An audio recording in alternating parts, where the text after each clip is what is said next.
மயிலாடு படத்துக்குள்ளே நிறைய விஷயங்கள் இருக்குது. நான் வந்து இந்த படத்தோட தாக்கத்துலேருந்து பேசுறதுனால சொல்கிறேன்.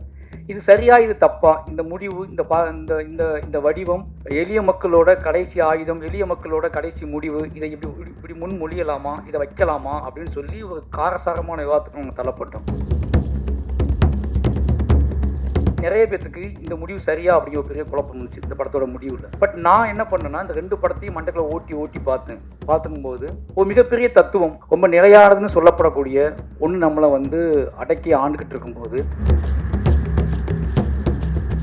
இந்த பாயிண்ட் ஆஃப் இந்த படத்தை நீ புரிஞ்சுக்க ட்ரை பண்ணு அப்படின்னு சொல்லி கிட்டத்தட்ட எனக்கு வந்து ஒரு பெரிய வெளிச்சமாக தான் மயிலாடு படம் இருந்துச்சு. ஏன் அப்படின்னா, இந்த படத்துக்குள்ளே என்னதான் நடக்கும், இந்த படம் இந்த முடிவு எப்படி தான் போகுதுன்னு நான் யோசிச்சு பார்த்துக்கிட்டே இருக்கும்போது, இந்த படத்தோட முடிவு நீ ரொம்பவே நிச்சயமாக வந்து சசிகுமார் சாருக்கு ரொம்ப நன்றி சொல்லணும். ஏன்னா சசிகுமார் சாரோட தொடக்க காலத்தை நமக்கு தெரியும். தொடக்க காலத்தில் நான் வந்து சசிகுமார் சாரில் பயப்படுவேன். சினிமாவை வந்து சமூக குரலாக மாற்றி சினிமாவுக்கு தேவையான அழுத்தமான கதைகளை தொடர்ந்து தொடர்ந்து வெற்றி படங்களை கொடுத்துட்டே இருக்கிற வெற்றி படம் நான் சொல்லும்போது வெறும் ரிவ்யூஸாக மட்டும் இல்லாமல் வணிகமாகவும் மிகப்பெரிய வெற்றியை கொடுக்குற இயக்குனர் திரு மாரி செல்வராஜ் அவர்களை அன்போடு பேச அழைக்கிறோம்.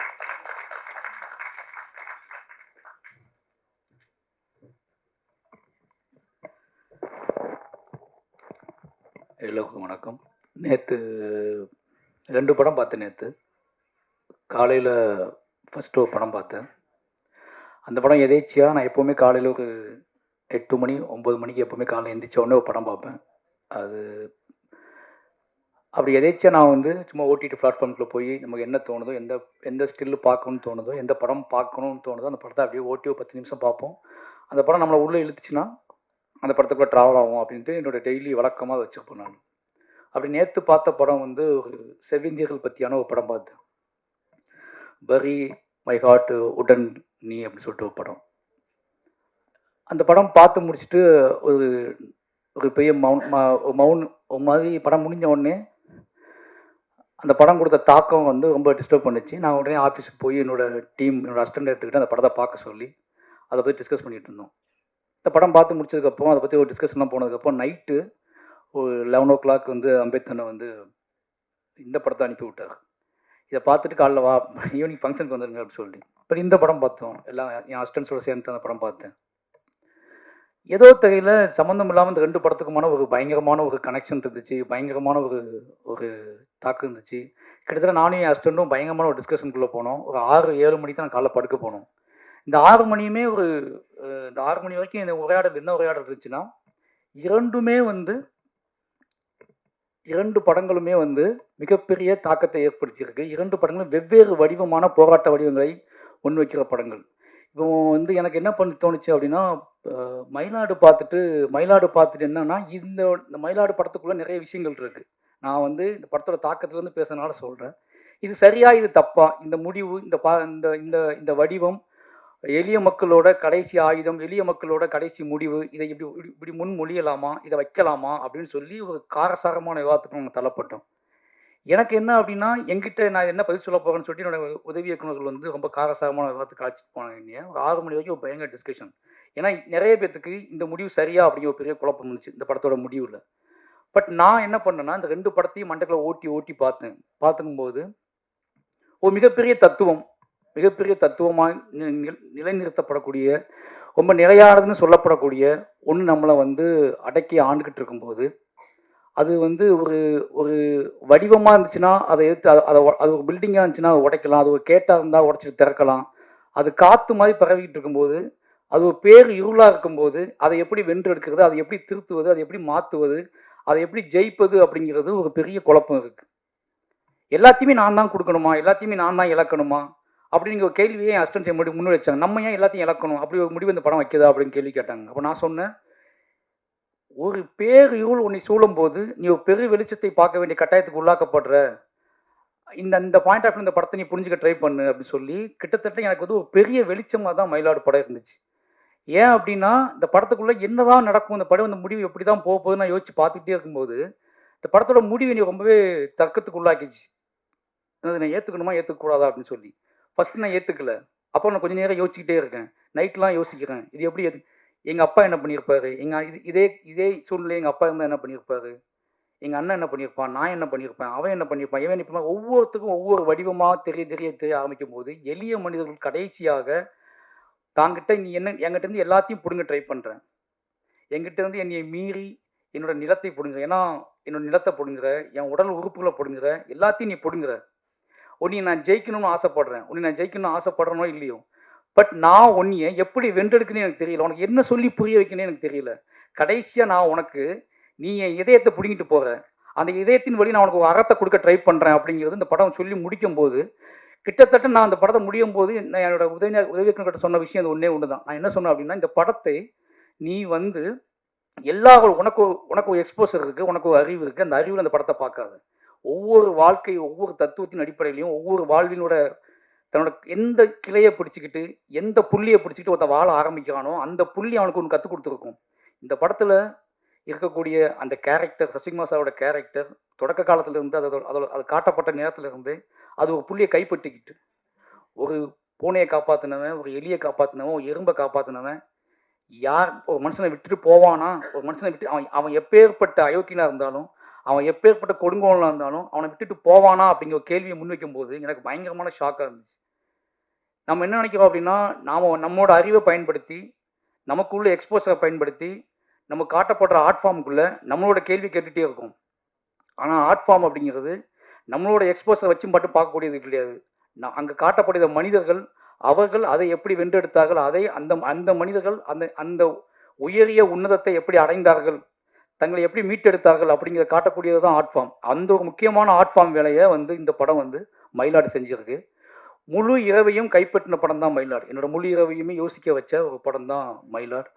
நிச்சயமாக சசிகுமார் சாருக்கு ரொம்ப நன்றி சொல்லணும். ஏன்னா சசிகுமார் சாரோட தொடக்க காலத்தை நமக்கு தெரியும். தொடக்க காலத்தில் நான் சசிகுமார் சாரில் பயப்படுவேன், இப்போ என்ன கதை கொண்டு வர போகிறாரு தெரியல அப்படின்னு சொல்லிட்டு. ஆனால் ஒரு கட்டத்துக்கு அப்புறம் அவர் கொண்டு வந்த கதைகள் எல்லாருமே கிட்டத்தட்ட யாரும் பண்ணாத எந்த பெரிய ஹீரோவும் இவ்வளோ மார்க்கெட் இருக்கக்கூடிய ஹீரோக்கள் பண்ணால் பயப்படுற கதாநாயகர்கள் கூட கொண்டு வந்தார். நந்தன் ஒரு உச்சம், அயோத்தி உச்சம், இப்போ மயிலாடுதுறை உச்சம், டூரிஸ்ட் ஃபேமிலி அதே மாதிரி தான்.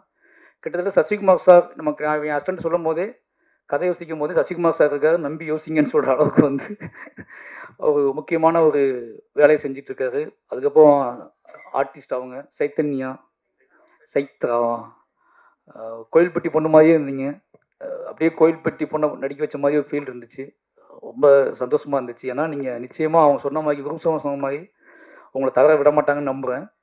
ஓகேங்களா? அப்போ சாண்டோல்டன் இந்த பாட்டு படம் பார்க்கறதுக்கு முன்னாடியே எங்கள் வீட்டில் கேட்டே இருப்பாங்க. அந்த ஒரு பீட் மட்டும் நெஞ்சில் விழுந்துருக்குல, அது கேட்டே இருப்பாங்க. சாண்டோல்டன் எனக்கு ரொம்ப நெருக்கமாக எனக்கு பிடிக்கும். என்ன அப்படின்னா, சாண்டோல்டன் எப்போவுமே சின்ன வயசில் நம்ம அம்மன் கோயிலில் உட்காந்து தென்னையில் உட்காந்து அந்த ஒரு தரையை தட்டி பாட்டு பாடியிருப்போம். நம்ம கூட ஒரு அண்ணனோ தம்பியோ பாட்டு பாடி நம்ம ஞாபகத்தில் இருந்துகிட்டே இருப்பாங்க. அப்படி நம்ம கூட ரொம்ப நெருக்கமாக இருந்து பாட்டு பாடிட்டு இருக்க ஒரு ஆள் மாதிரியே சாண்டோல்டன் தோணுவார். அவருக்கு ஒரு சந்தோஷமான மகிழ்ச்சியான நன்றியை தெரிவிச்சுக்கிறேன். அதுக்கப்புறம் அம்பேத்தண்ணன் என்ன சொல்கிறது, அவர் ரொம்ப உண்மையாகவே சினிமாவை ரொம்ப பேஷனாக பார்க்க, அவர் சொல்கிற கதை, அவர் சூஸ் பண்ண கதை எனக்கு ஆச்சரியமாக இருக்கும். ஏன்னா கமர்ஷியலாக எல்லாரும் பேசிகிட்டு இருக்கும்போது தம்பி அவர் மற்ற படங்களை பற்றியான ரிவ்யூ சொல்லும்போது கமர்ஷியலாக பேசுவார். தன்னோட படத்தை பற்றி பேசும்போது மட்டும் நல்ல கதை தம்பி அப்படிம்பார். மற்ற படம் சார் என்ன படம் எப்படிருக்கு அப்படின்னு கேட்டால் அது ஒன்றும் ஒப்பேராது போல இருக்க அப்படிம்பார். ஒன்றும் இல்லை தம்பி, சுவாரஸ்யமாகவே இல்லை, ரொம்ப லேகாக இருக்குது அப்படி இப்படிம்பார். சரி உங்கள் படம் எப்படின்னு கேட்டால் படம் ரிலீஸ் ஆக மட்டும் கேட்போம், எப்படி வந்திருக்கு படம் அப்படின்னா, தம்பி எப்படி ஒரு நல்ல கதை தம்பி அப்படிம்பார். அந்த ஒரு பெரிய அவர் சூஸ் பண்ணுற கதைகள் இருக்குல்ல, அது நிச்சயமாகவே அவருக்கு ஏதோ ஒரு பாயிண்ட் அந்த கதைக்குள்ளே இருக்கணும். அது இல்லை அப்படின்னா அந்த கதையை சூஸ் பண்ணி அவர் ரிலீஸ் பண்ண எல்லா படத்துலையுமே அப்படி ஒரு விஷயம் இருந்திருக்கு அப்படிங்கிறத நீங்கள் பார்த்தாலே தெரியும். ரொம்ப நன்றிண்ணே இந்த மாதிரி ஒரு படத்தை நீங்கள் திருப்பி பண்ணதுக்கு. அப்புறம் ராஜ்மோகனுக்கு மறுபடியும் நன்றி சொல்லிக்கிறேன். ஏன்னா அப்படின்னா திருப்பி தன்னோட போராட்ட வடிவத்தை எதன் மூலமாவது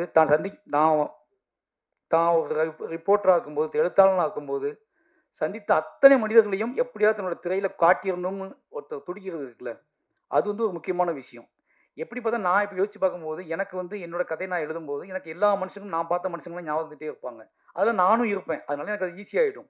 ஆனால் அவர் நடைப்பயணம் போகும்போது, பாதசாரியாக போகும்போது, ரிப்போர்ட்டராக போகும்போது, கொலை விசாரிக்க போகும்போது, ஒரு நடிகிட்ட பேட்டி எடுக்க போகும்போது நீ பார்த்த எல்லா மனிதர்களையுமே தான் கதைகளை கொண்டு வந்து அவர்கள் அறியாமல் விட்டல அவர்கள் ஏமாற்றப்பட்ட கதையை அவர்களுக்கே தெரியாமல் அவர்கள் ஏமாற்றப்பட்ட கதையை ஒரு திரைக்கதையை வடிவமாக்கி அதை எப்படியாவது முரண்டு பிடிச்சி அதை கொண்டு போய் சேர்த்துடணும்னு அவர் தொடர்ந்து வேலை செஞ்சுட்டு இருக்கிறது ஒரு முக்கியமான வேலை. அந்த வேலைக்காக ராஜ்மோகன் எவ்வளோ பாராட்டினாலும் தகும். ஏன்னா அவருக்கு நல்லாவே தெரியும் இதை எப்படி டோட்டலாக மாற்ற முடியும்னு தெரியும். ஆனாலும் தொடர்ந்து அந்த வேலை செஞ்சுக்கிட்டே இருக்காரு. இதை வேற ஒன்றா பண்ணலாமா, இந்த கதையை நம்ம திருப்பி திருப்பி ஏன் எளிய மனிதர்களை, ஏன்னா இங்கே வந்து எளிய மனிதர்களை கதையாக்கும் போது அந்த வடிவம் அந்த கிராஃப்ட் வந்து சின்னதாகிடுது. அதுவே பாதியத்துக்கு ஒரு பயத்தை கொடுத்துருது. ஏன்னா எல்லாருமே சின்னதாக தெரிவாங்க. அது நம்மளோட கிராஃப்டே சின்னதாக இருக்கிற மாதிரி நமக்கு ஒரு சந்தேகம் கொடுத்துரும். ஆனால் அதுக்குள் அந்த அந்த கிராஃப்ட்டுக்குள்ளே அந்த சின்ன எளிய மனிதர்களை உள்ளே வச்சுக்கிட்டு தன்னோட பகடியின் மூலமாக தாங்கிட்ட இருக்கக்கூடிய ஒரு பார்வையின் மூலமாக ஒரு நீங்கள் அறியாத ஒரு உண்மையை உங்களுக்கு கடத்தி அது ஒரு மிகப்பெரிய ஒரு உங்களை வெக்கி தலைகுனியை வச்சு இப்படிமா மனுஷங்க இருக்காங்க அப்படின்னு சொல்லி உங்களை அந்த படத்தை உள்வாங்க வச்சு ஜெயிக்கிற ஒரு வேலையை வந்து ராஜ்மோகனை பண்ணிகிட்டே இருக்காரு. அதனால் ராஜ்மோகனுக்கு எப்போவுமே வந்து தமிழ் சினிமா ஒரு நன்றிக்கடன் பட்டிருக்கு. ஏன்னா இப்படியாப்பட்ட மனிதர்கள், இப்படியாப்பட்ட இயக்குநர்கள் இருக்கணும் அப்படிங்கிறது எனக்கு நிறைய விஷயங்கள் தெரிய ஆரம்பிக்குது. அதனால் ராஜ்மோகனுக்கு எவ்வளோ நன்றி சொன்னாலும் பத்தாது. மற்றபடி மற்ற டீமுக்குமே ஒரு மிகச்சிறிய குரும்சோமண்ணா எனக்கு ரொம்ப ஆச்சரியமாக இருந்துச்சு. அது ராஜ்மோகனை எப்படி அது இந்த ஏதோ யூனிவர்ஸ்னு சொல்லுவாங்களா, அந்த யூனிவர்ஸ்லேருந்து வேற உருவம் கொண்டு ஜோக்கர் கிளம்பி வந்து அது ஜோக்கர் கெட்டப்பே அவங்களுக்கு கொடுத்துருக்காங்க. ஜோக்கர் படத்தில் ஒரு கெட்டப் இருக்குள்ள, நம்ம அந்த ஜோக்கர் அந்த கெட்டப் போட்டு நீங்கள் உங்களோட பாடி லாங்குவேஜ் உங்கள் ஸ்டைலு அது ரொம்ப என்ன சொன்னால் விளையாட்டாக சிரித்து பார்த்துட்டோம். திடீர்னு படம் முடிஞ்சு பார்க்கும்போது யோசிக்கும்போது நம்ம திருநெல்வேலியில் ஒரு போர்டு மாட்டி ஒரு பத்திரிக்கை வேலை பார்த்துட்டு இருந்துப்பாங்கல்ல, சீரியஸாக வேலை பார்த்துட்டு இருந்துப்பாங்க. இன்றைக்கி சோசியல் மீடியா இருக்கும்போது நமக்கு வந்து ஈஸியாக எல்லாரையும் திட்டிட முடியுது, தான் யாருன்னு காமிச்சிட முடியுது, ஏதோ வகையில் தனக்கு ஒன்று கிடைக்குதுங்கிறதுக்கு தெரியுது. ஆனால் ஆரம்ப காலகட்டத்தில் இந்த மாதிரி எங்கேயோ ஒருத்தங்க இருந்துக்கிட்டு எழுதிக்கிட்டே இருப்பாங்க, செஞ்சுக்கிட்டே இருப்பாங்க, கம்ப்ளைண்ட் போட்டுக்கிட்டே இருப்பாங்க, மக்கள்கிட்ட போய் எப்படியாவது சொல்லணும் துடிப்பாங்க அந்த உண்மையை. அப்படியாப்பட்ட மனிதர்களை நீங்கள் ஞாபகப்படுத்திட்டே இருக்கீங்க அப்படின்ட்டு இருக்கு. அந்த கேரக்டர்ஸும் சரி, ஜோக்கரும் சரி, அப்படியாப்பட்ட மனிதர்களை நமக்கு ஞாபகப்படுத்திட்டே இருக்குல்ல, அதுவும் பயங்கரமான எமோஷனலான ஒரு வேலை. இந்த கேரக்டர் அந்த திருப்பி ஞாபகப்படுத்துச்சு. நான் லா காலேஜ் படிக்கும்போது லா காலேஜ் வாசலில் நின்று ஒருத்தர் ஒத்திலே நின்று போராட்டம் பண்ணிகிட்டு இருப்பார், தனியாக நின்று போராடுவார், எழுதி போட்டு போவார். அவர் முகத்தை எனக்கு திருப்பி ஞாபகப்படுத்துச்சு. அதுக்காக உங்களுக்கு ஏன்னா நீங்கள் கொண்டு வர கேரக்டர் வந்து என்ன அப்படின்னா அதுக்குள்ள பகடி இருக்குல்ல, அந்த பகடிக்குள்ளேயே உங்களோட உடல் மொழி கைவிடப்பட்ட ஒரு மனுஷன். எனக்கு அப்போ தான் தோணுச்சு, உங்களுக்கு ஹஸ்பண்ட் இல்லை, உங்களுக்கு குழந்தை இல்லையா, அந்த படத்தில் வந்து உங்கள் குழந்தை இல்லை, உங்கள் ஒய்ஃபை காட்டலை, உங்கள் வீட்டை காட்டலை அப்படிங்கும்போது இது வந்து ஒரு மெட்டஃபராக எனக்கு பயங்கரமாக டிஸ்டர்ப் பண்ணுச்சு. இவர் எங்கே சாப்பிடுவார், எங்கே தூங்குவார், இவர் யாருக்கு முத்தம் கொடுப்பாரு, இவர் யார் மடியில் போய் படுத்துக்குவார், இவ்வளோ அடியை வாங்கியிருக்காருல்ல, இவருக்கு யார் ஒத்தடம் கொடுத்துருப்பான், இவ்வளோ விஷயங்கள் வந்துட்டு போயிட்டே இருந்துச்சு. அப்படியாப்பட்ட மனிதர்கள் இருக்காங்க அப்படிங்கிறது வந்து ஒரு பெரிய மன உளைச்சலையும் என்ன சொல்கிறது அவங்களை ரெகனைஸ் பண்ணி அவங்களை பாராட்டக்கூடிய ஒரு படமாகவும் இந்த படம் இருந்துச்சு அப்படிங்கிற ஒரு பெரிய சந்தோஷம்.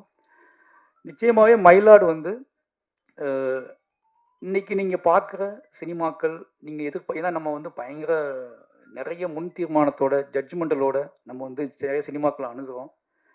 ஒரு சின்ன டைம் கூட கொடுக்கறது இல்லை. நம்ம சின்ன விஷயங்கள் கூட நம்ம வந்து என்ன பண்ணுறோன்னா அவங்கவுங்க மொழியில் அவங்கவுங்க கதையை சொல்கிறதுக்கு நம்ம விருப்பப்படுறது இல்லை. நீங்கள் உங்களுக்கு பிடித்தமான மொழியில் கதை சொல்லணும்னு நீங்கள் கேட்குறீங்க. அப்படிங்கிற இடத்துக்கு சினிமா கொண்டு தள்ளி நிப்பாட்டிருக்காங்க. இங்கே யாரெல்லாம் சினிமாக்குள்ளே யார் வேணாலும் எப்படி மீடியாக்குள்ளே நீ யார் வேணாலும் வந்து என்னென்ன மொழியில் வேணாலும் எப்படியாப்பட்ட உடல் மொழியோடும் ஒரு வீடியோ பேசி போட முடியுமோ அதே மாதிரி தான் சினிமாவும் நீங்கள் ஆகிருக்கு. சினிமாக்குள்ளே நிறைய மனிதர்கள் உள்ளே வந்து தனக்கு தெரிந்த மொழியில் தனக்கு தெரிஞ்ச வாழ்க்கையை ரொம்ப ஆணித்தரமாகவும் தனக்கு கிடைச்ச சொற்ப விஷயங்களை வச்சுக்கிட்டு ரொம்ப முக்கியமான விஷயத்தை கடத்திட்டு போயிடுறாங்க. அப்படி ஒரு ரொம்ப காம்பேக்டாக ரொம்ப நல்ல நீட்டாக ஒரு கமர்ஷியல் பேக்கேஜோடு மட்டும் இல்லாமல், கமர்ஷியல் மீன்ஸ் நான் சொல்கிறது என்ன அப்படின்னா, நீங்கள் சினிமா பார்க்க வரீங்க, எங்கிட்ட சினிமா இந்த கதைக்கு முன்னாடி இந்த கதை இன்னும் 2.5 மணி நேரம் தாக்கு பிடிக்குமா அப்படிங்கிற கேள்வியோடு தான் உட்காருங்க. அதுக்கப்புறம் தான் கதைக்கு முக்கியத்துவம் கொடுக்குறாங்க.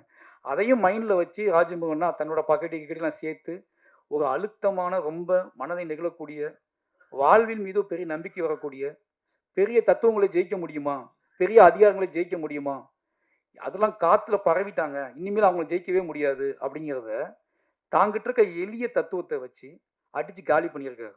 அது ரொம்ப முக்கியமான விஷயமா அந்த படத்தில் பார்க்குறேன்.